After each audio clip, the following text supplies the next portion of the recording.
안녕하세요. 새벽기도에 오신 여러분들을 진심으로 환영하고 축복합니다. 오늘 우리가 부를 찬송가는 찬송가 315장 내 주 대신 주를 참 사랑하고 라는 찬송가를 먼저 부르겠습니다. 찬송가 315장입니다.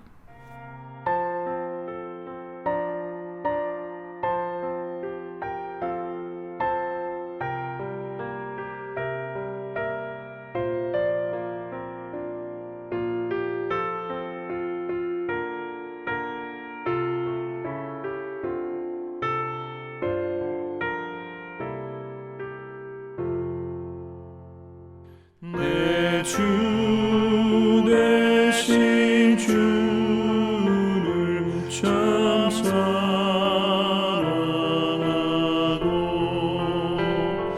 꼭 그에게 죄를 다도합니다. 그는 은혜를 주신 내 예수시니 이전보다 더 사랑합니다. 주 날 사랑하사 구하시려고 저 십자가 고난 당하셨도다. 그가 시간 쓰신 내 주의 오니 이전보다 더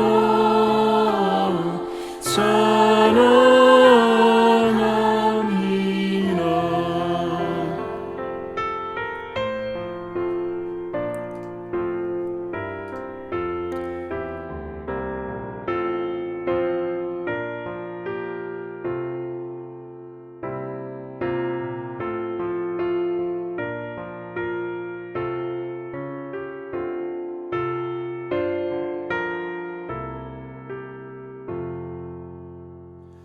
내 평생에 힘쓸 그 큰 의무는 주 예수의 덕을 늘 기리라. 숨질 때에까지 내 할 말씀은 이전보다 더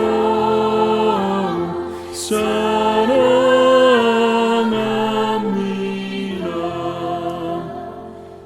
그 영광의 나라 나 들어가서 그 풍성한 은혜 늘 감사하리. 그 면류관 쓰고 나 찬송할 말 이전보다 더욱 사랑합니다.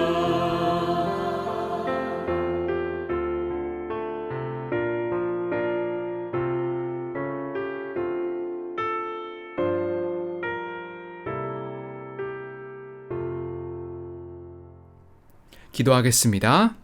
하나님 아버지 감사합니다. 이 시간을 주심으로 말미암아 우리가 주님 앞에 나올 수 있게 되었습니다. 하나님, 이 시간이 정말 은혜의 시간이 될 수 있도록 인도해 주시고 하나님을 개인적으로 만나는 시간이 될 수 있도록 인도하여 주시옵소서. 예수님의 이름으로 기도드렸사옵나이다. 아멘. 오늘 하나님께서 주시는 말씀은 예레미야 52장 12절에서부터 23절까지의 말씀을 보겠습니다. 예레미야 52장 12절에서 23절까지의 말씀입니다.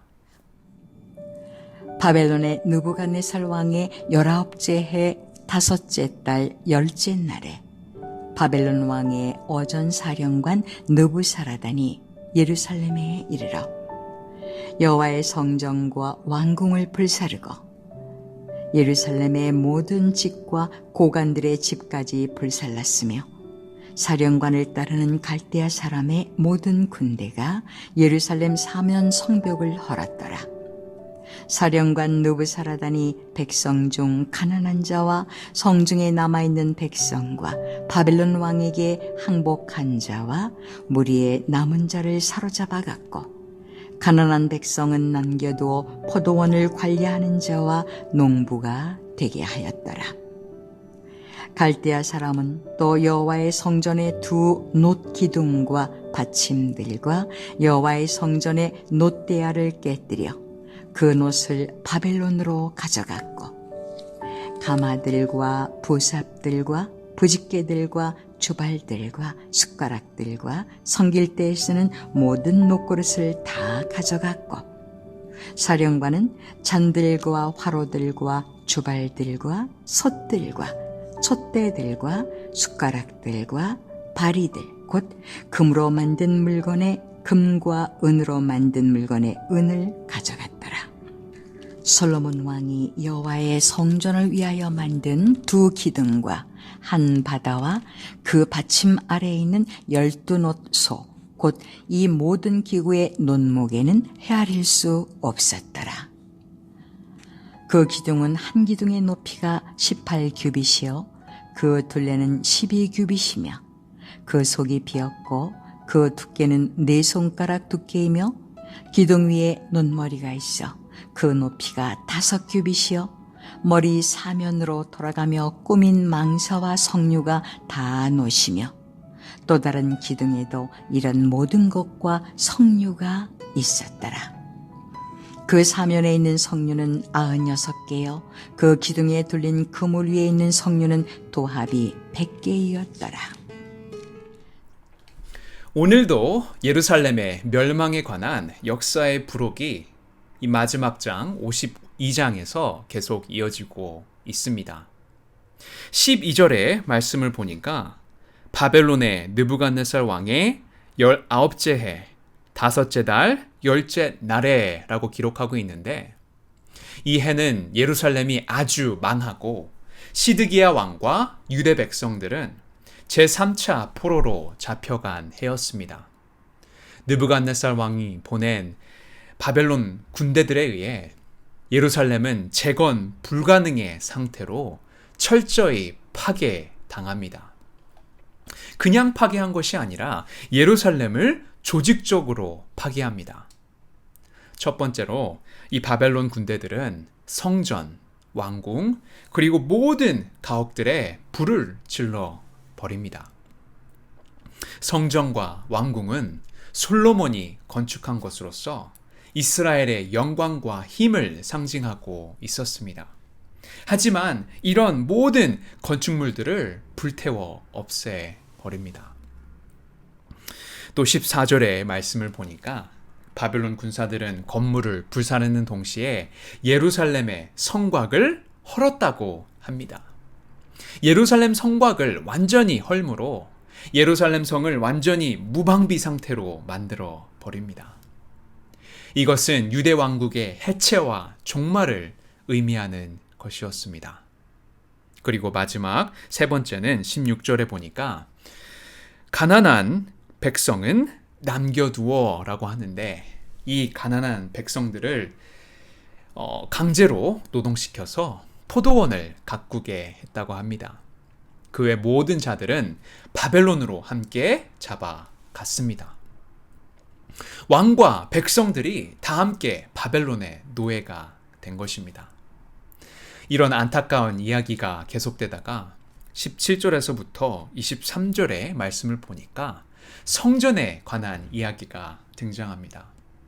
바벨론 군대들이 솔로몬 왕의 건축한 성전의 모든 기명들과 금과 은을 다 바벨론으로 가져갔다는 이야기가 적혀 있습니다. 왜 갑자기 하나님은 성전에 관한 이야기를 여기에 적어 놓으셨을까요? 왜냐하면 성전은 우리의 상상을 초월할 정도로 굉장히 중요한 곳이었기 때문입니다. 유대인들의 삶은 한마디로 예루살렘 성전을 중심으로 한 공동체였습니다. 가장 큰 이유는 성전은 하나님의 임재가 있는 것이고 또 전례적으로 제사를 하나님께 바치는 장소였습니다. 또한 경제적으로 유다 국가의 금고 역할도 하였습니다. 그렇기 때문에 성전은 나라보다 더 중요한 곳이었습니다. 하지만 이런 성전의 기물들이 철저히 파괴당하고 또 바벨론 군대들이 약탈해 갔다고 성경은 말해주고 있습니다. 이 약탈해 간 것 중에 우리가 좀 눈여겨 보아야 할 것이 있는데 그것은 17절의 말씀을 보니까 약탈해 간 것 중에 성전에 두 녹기둥이 나오고 있습니다. 이 두 녹기둥에 대한 이야기가 열왕기상 7장에 보면 등장하는데 성전의 두 녹기둥에 이름도 같이 나옵니다. 열왕기상의 말씀을 확인해 보니까 그 이름은 야긴과 보아스였다고 합니다. 오른쪽 기둥은 야긴이었고 왼쪽의 기둥은 보아스라고 합니다. 이 야긴의 말의 뜻은 하나님이 세우셨다라는 의미를 가지고 있었습니다. 보아스는 하나님께 힘이 있다라는 뜻의 단어였습니다. 그러니까 이 성전을 만드시고 유지하시는 분은 하나님이시다라는 뜻을 가진 그 두 녹기둥이었습니다. 그게 야간이고 보아스였습니다. 하지만 이 두 녹기둥이 바벨론 군대에 의해 약탈해 갔다고 하나님께서 말해 주심으로 하나님은 그들이 하나님의 말씀에 순종하지 않자 그들을 떠나셨다는 것을 이 두 녹기둥이 약탈당해 가는 것을 보고 말해주고 계시는 겁니다. 하나님의 이 거룩함과 이 권능으로 이 성전을 하나님께서 지키시고 계신다라는 것을 의미하는 이 두 녹기둥이 약탈당해 버린 것입니다. 이런 비극적인 사건을 우리가 묵상하면서 오늘 이런 하나님에 대해 배웁니다. 하나님은 순종을 제사보다 더 중요하게 생각하시는 분이다라는 겁니다. 하나님께서는 순종 없는 제사가 뭐가 필요 있어? 라고 말씀하시면서 두 이름을 가진 녹기둥, 하나님이 세우셨다와 하나님께 힘이 있다라는 이 두 기둥들을 약탈당하게 하신 것입니다. 그럼 우리는 이런 질문을 해볼 필요가 있습니다. 왜 하나님은 순종을 제사보다 더 중요하게 생각하실까라는 질문입니다. 혹시 여러분들은 생각해 보신 적이 있으십니까? 왜 하나님은 순종을 제사보다 더 귀하게 여기실까? 사무엘상 15장의 말씀을 보면 사무엘이 이르되 여호와께서 번제와 다른 제사를 그의 목소리 청종하는 것을 좋아하심같이 좋아하시겠나이까? 순종이 제사보다 낫고 듣는 것이 수양의 기름보다 나으니. 이 사무엘상 15장의 말씀을 보니까 순종이 제사보다 낫고 듣는 것이 수양의 기름보다 낫다고 합니다. 그런데 왜 그게 더 낫습니까? 그것은 우리가 하나님께 순종하는 것은 바로 우리의 몸을 산 제사로 하나님께 드리는 것이기 때문에 우리가 산 제사가 됨으로써 짐승들의 이 피보다, 짐승들의 제사보다 우리의 순종을 더 많이 기뻐하신다는 이유입니다. 하나님은 순종하는 것을 통해 우리의 몸을 산 제사로 드리는 것을 가장 기뻐하시기 때문에 로마서 12장 바울은 우리에게도 이렇게 이야기합니다. 그러므로 형제들아, 내가 하나님의 모든 자비하심으로써 너희를 권하노니 너희 몸을 하나님이 기뻐하시는 거룩한 산 제사로 드리라. 이는 너희의 드릴 영적 예배니라. 바울도 우리의 몸을 산 제사로, 그 뜻은 순종해서 드리라는 겁니다. 그것이 바로 영적 예배라고 말씀하십니다. 예수님은 이 땅에 계시는 동안 특별한 제사를 드린 적이 없으십니다. 그런데도 하나님께서 그를 지극히 높여 모든 이름 위에 뛰어난 이름을 주사 하늘에 있는 모든 것들이 주님 앞에 무릎을 꿇게 하셨습니다. 그 이유가 무엇입니까? 그것은 바로 예수님의 순종 때문이었습니다. 예수님께서 자기를 비어 종의 형체를 가지시사 자기를 낮추사 십자가에 죽기까지 하나님께 순종하셨기 때문에 예수님은 산 제사로 자신의 몸을 드렸기 때문에 하나님께서 그를 심히 기뻐하사 그를 존귀한 자로 만들어 주신 것입니다. 바로 예수님의 순종 때문이었습니다. 제가 하용조 목사님을 가까이에서는 뵙지 못했지만 한 인터뷰에서 이런 말씀을 하신 적이 있었습니다. 믿음으로 부름받은 성도는 많은데 순종으로 부름받은 성도는 적다라고 말씀하셨습니다. 믿음으로 부름받은 성도는 많은데 순종으로 부름받은 성도는 적다. 우리는 신앙생활을 하면 먼저 하나님을 믿는 데서부터 시작합니다. 그러다가 신앙생활을 하면 할수록 하나님을 믿는 우리의 믿음이 증가되면서 기도응답도 받고 능력도 나타나고 나름대로 자신의 삶도 올곧고 바르게 세워지게 됩니다. 그러다 보면 교회에서 적당한 직분도 얻게 되고 나름대로 교회에 대한 공헌도 생기게 됩니다. 하지만 이런 상황에서 계속 지속적으로 가다 보면 영적 위기의 순간을 맞이하게 됩니다. 왜냐하면 내가 믿는 하나님을 의지하게 되는 것이, 하나님을 의지하는 것이 신앙이고 믿음인데 얼마 지나고 나니까 하나님을 믿는 나의 믿음을 내가 의지하게 되는 겁니다. 자기도 모르게 하나님을 믿는 나와 내가 믿는 하나님의 자리가 바뀌어지게 됩니다. 그렇게 되면 어떤 상황이 벌어지냐 하면 대개의 경우 사람들은 자발적인 순종만을 생각하게 됩니다. 마음이 내키지 않는 상황에서 억지로 순종하는 것은 참된 순종이 아니라고 생각합니다. 왜냐하면 하나님을 믿는 나와 내가 믿는 하나님의 자리가 믿음이 증가하면서 바뀌어지게 되기 때문입니다.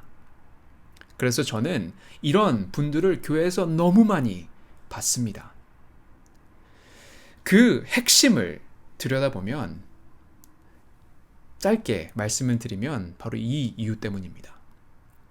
믿음과 순종을 분리해서 생각하기 때문에 내가 믿는 하나님의 자리로 사람들은 신앙생활 하게 되기 때문입니다. 실제로 행동하는 신앙인이었던 본 해퍼라는 사람이 있는데 그는 책에서 이런 말을 했습니다. 오직 믿는 자만이 순종한다. 그리고 오직 순종하는 자만이 믿는다. 사람들이 믿는 것을 어렵다고 불평할 때 이것은 고의적이거나 또는 무의식적인 불순종의 표시이다. 우리가 여기서 좀 잘 생각해 보아야 할 것은 본 해퍼는 믿음과 순종은 별개가 아니라는 것입니다. 믿는 자가 순종하고 순종하는 자가 믿는다는 것입니다. 하지만 많은 교회들을 보면 믿음으로 부름받은 사람은 많은데 자기 믿음은 다 좋다고 떵떵거리면서 얘기를 하는데 정작 하나님 앞에서는 순종하지 않는다는 것입니다. 물론 자발적인 마음으로 하는 순종이 가장 아름답고 바람직합니다. 그러나 꼭 이런 순종만 가치 있는 것이 아닙니다. 때로는 하기 싫은 상황에서 마음이 내키지 않는 가운데 자기를 굽히고 억지로 하는 순종이 더 가치 있는 순종이 되기도 합니다. 누가복음의 말씀을 보면 시몬 베드로의 이야기가 나오는데 예수님께서는 갑자기 그에게 이런 명령을 하십니다. 깊은 데로 가서 그물을 내려 고기를 잡으라 라고 예수님께서 말씀하셨지만 그는 순종하기가 싫었을 것입니다. 그는 어부였습니다. 그리고 그는 그쪽으로 가면 고기가 없을 것이라고 분명히 생각했을 것입니다. 하지만 그는 마지못해 순종합니다. 이를 통해 그는 실패를 만회할 수 있었고 뿐만 아니라 이 순종을 통해 그는 위대한 예수님의 제자가 되는 출발점이 되어 버렸습니다. 또 하나의 예를 들어드리면 심지어 구레네 출신의 시몬이란 사람은 본인의 의사와는 상관없이 예수님의 십자가를 져버리게 됩니다.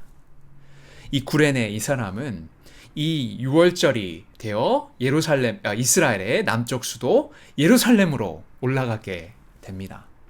그런데 느닷없이 예수님 십자가를 지고 가라고 군사들이 솔저들이 명령한 것입니다. 참 황당한 일이 벌어졌습니다. 할 수 없이 로마 군병에게 붙잡혀 얼떨결에 예수님의 십자가를 지고 따라갔습니다. 이것을 계기로 그는 예수님을 믿고 그 가족이 모든 구원을 받아 하나님의 역사에 귀하게 쓰임을 받게 되었습니다. 억지로 십자가를 졌어도 그것이 나중에는 복이 된 것입니다. 순종, 이것은 영적으로 가장 훌륭한 품성 중에 하나입니다. 순종은 자기 자신의 뜻을 넘어 하나님의 뜻을 따르는 성품을 의미합니다. 예수님은 하나님의 뜻을 이루고자 이 땅에 오셨고 하나님께 대한 사랑과 죄인 그 십자가의 순종을 통하여 우리에게 그 사랑을 보여주셨습니다. 십자가는 순종의 극치입니다. 그러나 사실 순종이라는 것은 그렇게 어려운 것이 아닙니다. 자녀를 키우다 보면 부모들이 아이들에게 순종하라고 요구하는데 부모들이 요구하는 순종은 그리 무리한 부탁이 아닙니다. 아이들이 할 만한 것이고 마땅히 해야 할 것을 순종하라 합니다. 하나님도 마찬가지이십니다. 하나님께서 우리에게 순종하라 하실 때는 우리가 감당 못할 무리한 것을 시키지 않으십니다. 우리가 진짜 예수님의 제자가 되기를 원한다면 이제 하나님을 믿는 나의 믿음보다 내가 믿는 하나님의 말씀에 순종하는 신앙생활을 해야 되는 줄 믿습니다. 오늘 하나님은 여러분들에게 억지로라도 순종하라고 부탁하시는 것들이 분명히 있을 거라 생각됩니다. 합리적인 노선을 취해서 마음속 안에 숨겨두었던 그 하나님의 뜻을 여러분들은 분명히 알고 계실 겁니다. 이런 뜻을 오늘 즉시 마음에 내키지는 않지만 순종하시는 저와 여러분들이 되시기를 주님의 이름으로 축원합니다. 기도하겠습니다. 하나님 아버지 감사합니다. 우리는 하나님 앞에 순종하길 원합니다. 순종은 제사보다 낫다고 말씀하셨사오니 오늘 우리가 주님 앞에 순종할 때에 우리의 몸이 산 제사로 드려질 수 있도록 인도하여 주시옵고, 그리고 이 산 제사를 통하여 영적 예배가 우리 삶 가운데 이루어지는 역사를 볼 수 있도록 인도하여 주시옵소서. 예수님의 이름으로 기도드렸사옵나이다. 아멘.